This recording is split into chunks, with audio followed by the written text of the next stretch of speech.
So, welcome to Postcards from the Pandemic, the Friends version.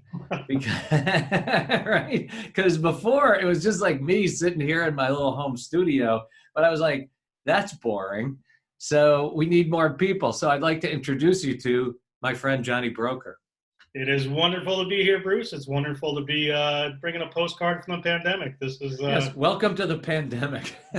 yes, welcome to the pandemic. It is interestingly, certainly. Yeah, so it's funny, like the idea to kind of do this, we were talking about we've been having these really fun, socially distanced happy hours out in the backyard. And you made a point which was like, because I've become really for the past look at this, I'm flipping around the thing on here. Woo! I've become like really social media averse over the past like 5 years. And when this happened, like I think, so many people are using social media, I was kind of talking about, well, maybe I should kind of come back to it and re-engage. And then you kind of took over and you said, yes, definitely.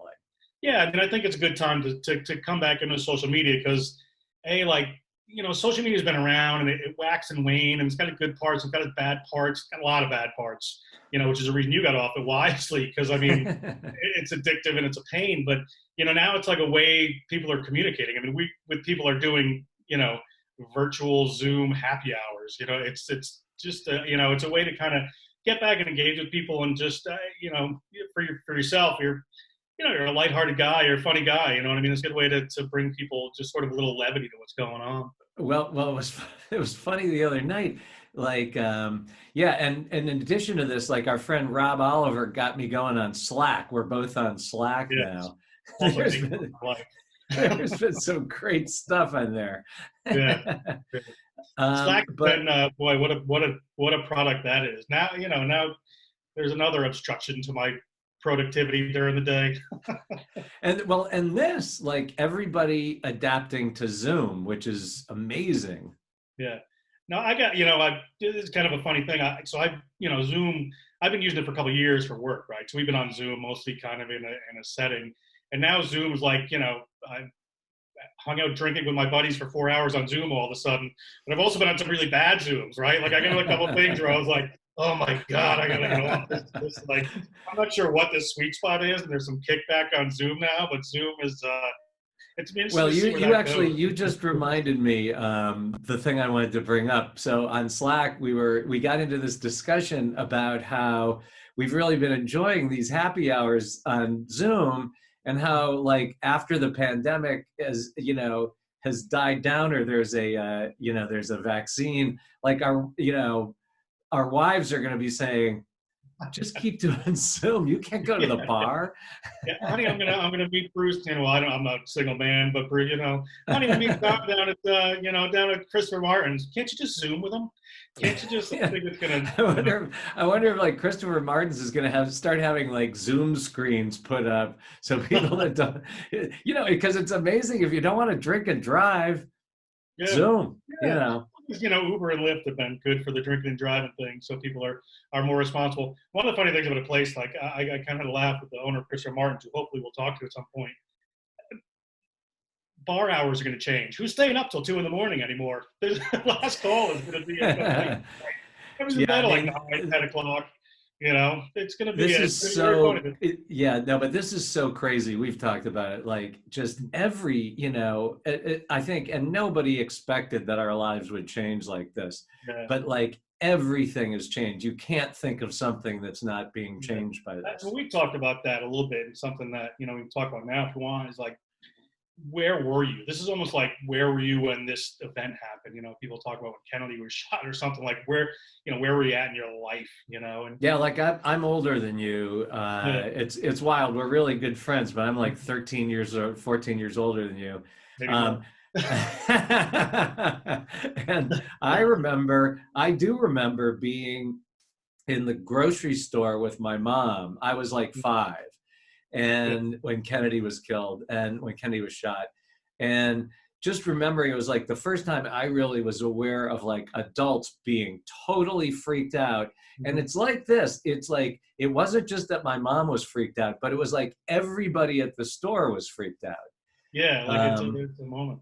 and then there's like, everybody remembers where you were on 9/11. Yeah, that's what I was Like, going to bring. I just remember this beautiful Tuesday morning. You know what I mean? It was a gorgeous day out, blue sky. I went to Willoughby's, my favorite coffee place, and in between the two planes, and came out of the second one, and there was definitely something happening.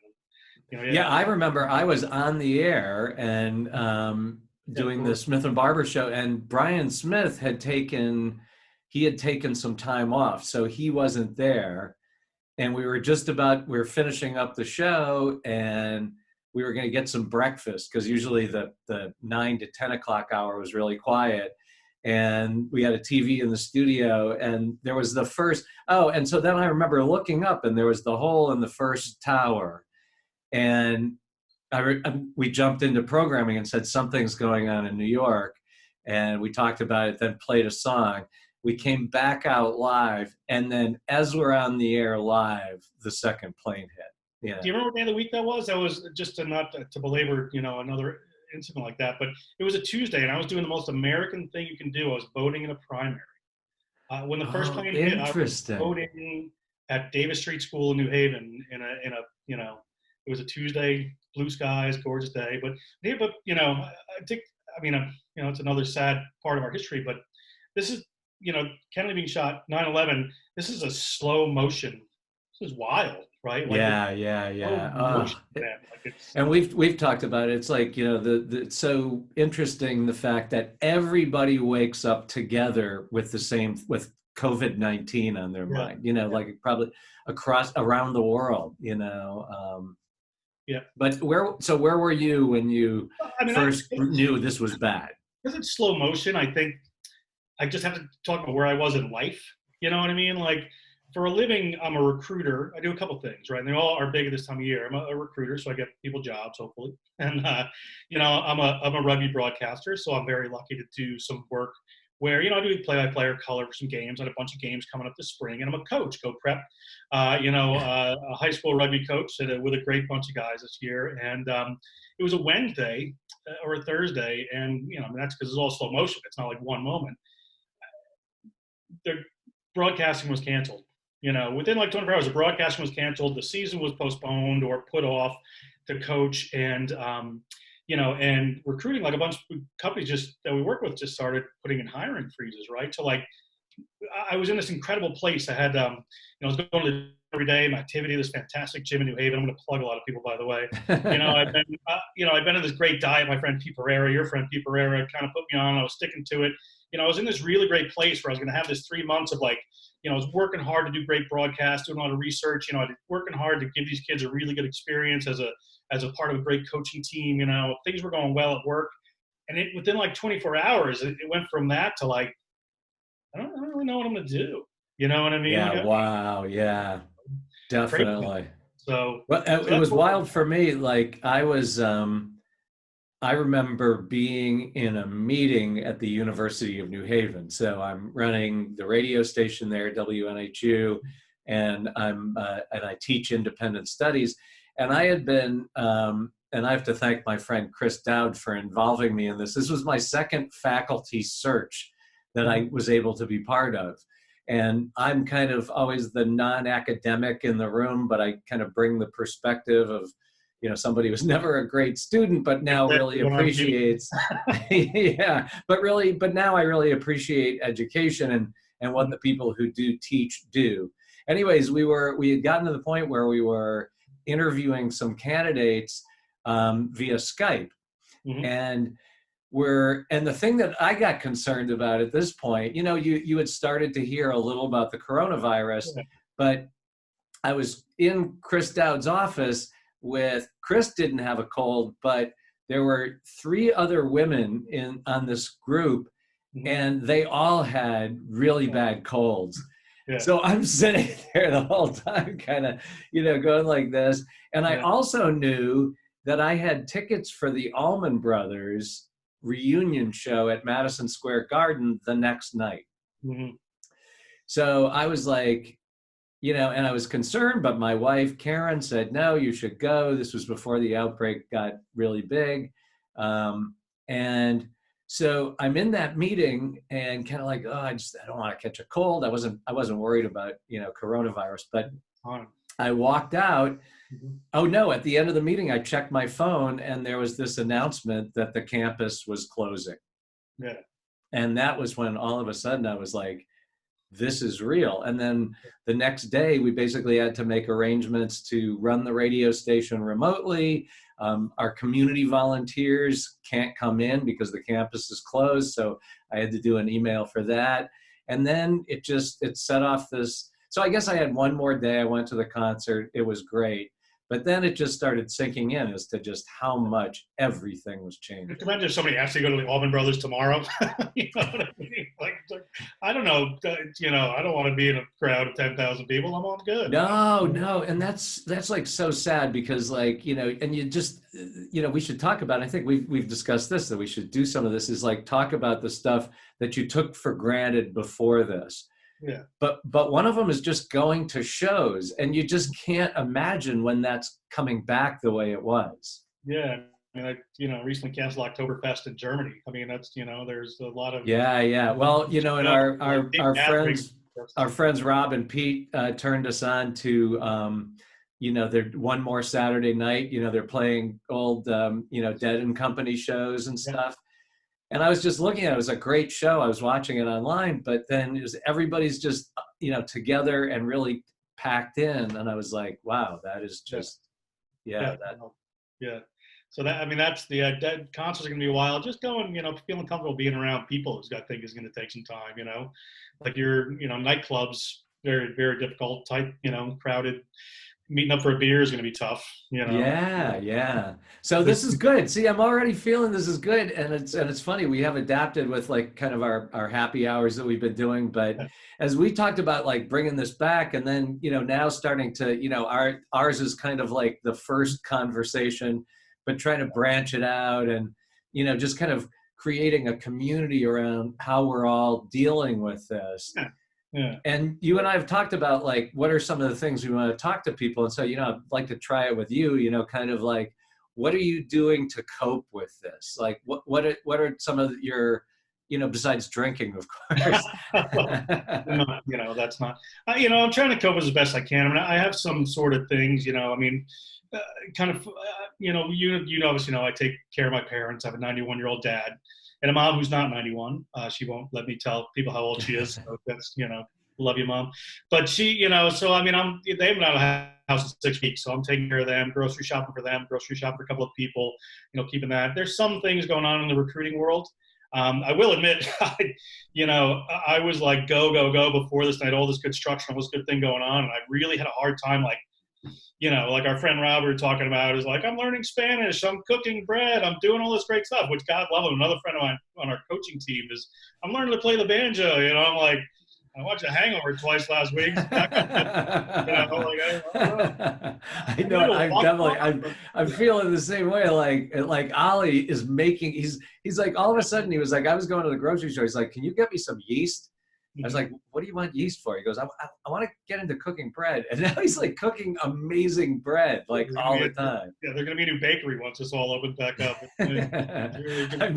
I've been joking. His kids are going to be learning to churn butter. They're going to be, laying in some crops this summer. Well, that's what I mean. Every family now is going to be like Little House on the Prairie. They're going to be these like little self-sufficient units, you know what I mean? Like everybody, there's no real friends. They all kind of just work as a family unit, and they all learn their different trades and tasks. It's going to be. Well, I have to say though, this is and you and Rob are really great lifelong friends, right? And then I kind of got in on it later, but both of you are like, you with your parents that's been amazing. Like it's just been incredible. And what Rob's been doing is his love of cooking. He's been channeling that into, I call him the Bob Geldof of Woodbridge, because he's been making food and, getting it to first responders or people who are frontline medical workers. He made my parents a nice beef stew too. So, and the first responders. I mean,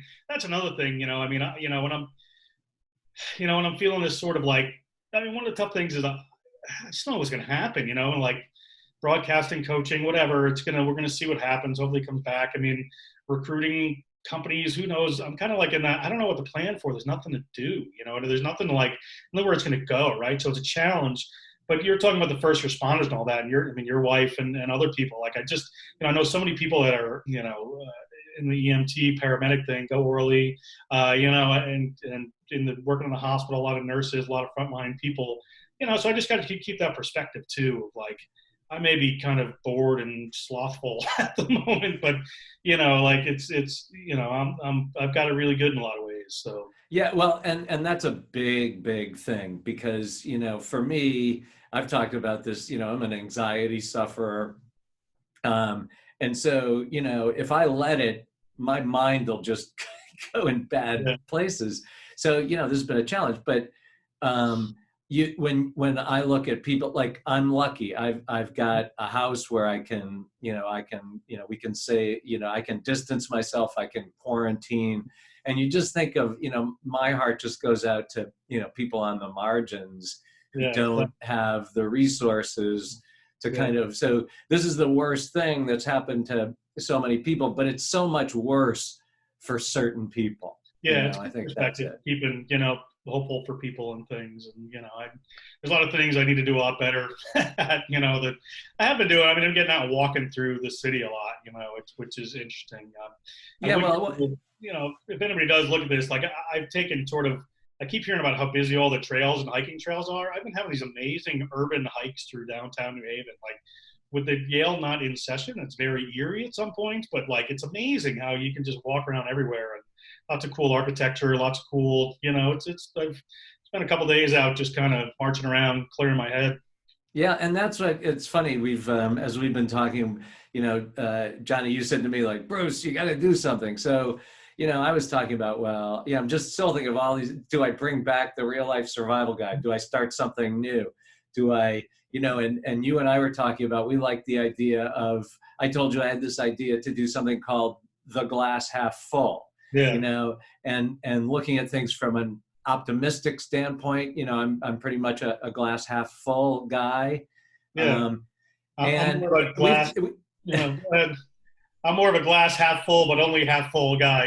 There's always a little room to put it in there. So kind of your sarcastic optimist. I've got a little, I love your optimism, Bruce, but we need a little yeah. sarcasm. Well, and you mentioned to me too a while ago that you need the glass half empty people to balance it out, right? And you need to have the glass half empty perspective to be able to appreciate the glass half full. Yeah, Um, but that's where, like, it's interesting with me, like, there's so many things that I feel so lucky to have. I'm so lucky to be. I'm very passionate about the jobs I have. So I love working as an independent producer for Connecticut Public Radio.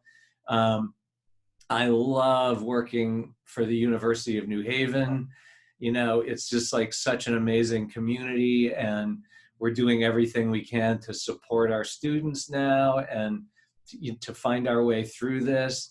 yeah, And so, yeah, it's like that's definitely what I'm trying to do is like through this whole thing, not just think about what we've lost, but think about what we have, and that there's still the potential to do other stuff. yeah. Things are going to change. There's no question. It's just a question of how they change, and what you can do. Definitely. All So right, so who are we going to talk to next? I like this. I think this has been a good first yeah, conversation.